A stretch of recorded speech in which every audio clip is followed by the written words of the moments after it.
কয়েকদিন পরই শুরু হবে ঈদযাত্রা। এবারও সড়ক পথে ঈদযাত্রায় বিভিন্ন স্থানে যানজট ও ভোগান্তির শঙ্কা রয়েছে। এ নিয়ে জানাতে নারায়ণগঞ্জ থেকে যুক্ত হচ্ছেন রাশেদুল ইসলাম রাজু। রাজু, ঢাকা চট্টগ্রাম মহাসড়কের একটি গুরুত্বপূর্ণ অংশ হচ্ছে এই নারায়ণগঞ্জ। সেখানে এবারের ঈদযাত্রার প্রস্তুতি কেমন দেখতে পাচ্ছেন? যানজট নিরসনে প্রশাসনের পদক্ষেপগুলো কি? ধন্যবাদ আপনাকে।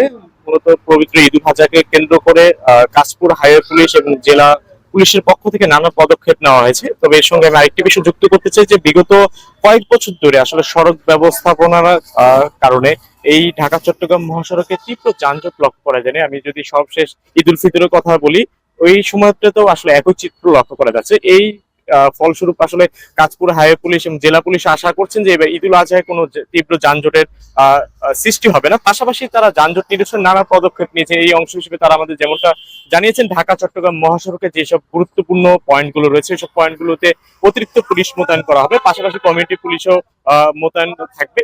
এছাড়া জেলা পুলিশ থেকে আমাদের যেমনটা জানানো হয়েছে যে নিরাপত্তা একটা ইস্যু এখানে সবসময় কাজ করে, বিশেষ করে চুরি ছিনতাই ডাকাতি ঘটনা বেড়ে যায় ঈদকে কেন্দ্র করে। এই নিরসনে তারা জেলা পুলিশের অতিরিক্ত টিম তারা কাজ করবে, পাশাপাশি তাদের যে সাদা পোশাকের টিম থাকবে, পাশাপাশি পুলিশের টহল টিমও নিয়মিত আরো জোরদার করা হবে, এমনটাই জানিয়েছেন নারায়ণগঞ্জ জেলা পুলিশ সুপার মিজানুর রহমান মুন্সি। এর পাশাপাশি আমি যদি ঢাকা চট্টগ্রাম মহাসড়কের কথা বলি, তাহলে এই মহাসড়কটি প্রায় 27টি জেলার প্রতিদিন প্রায় 40 থেকে 50 হাজার যানবাহন চলাচল করে থাকে। বিশেষ করে ঈদকে ঘিরে এই চাপ কিন্তু কয়েক গুণ বেড়ে যায়।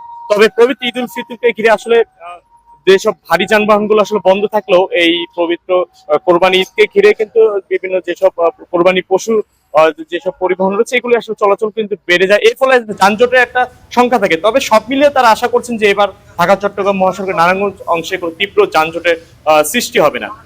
জি রাজু, এই ছিল আমার কাছে জি, সবশেষ তথ্য। তাদের মতো আমরাও আশা করতে চাই যেন যাত্রীদের ভোগান্তিতে পোহাতে না হয়। আপনাকে ধন্যবাদ।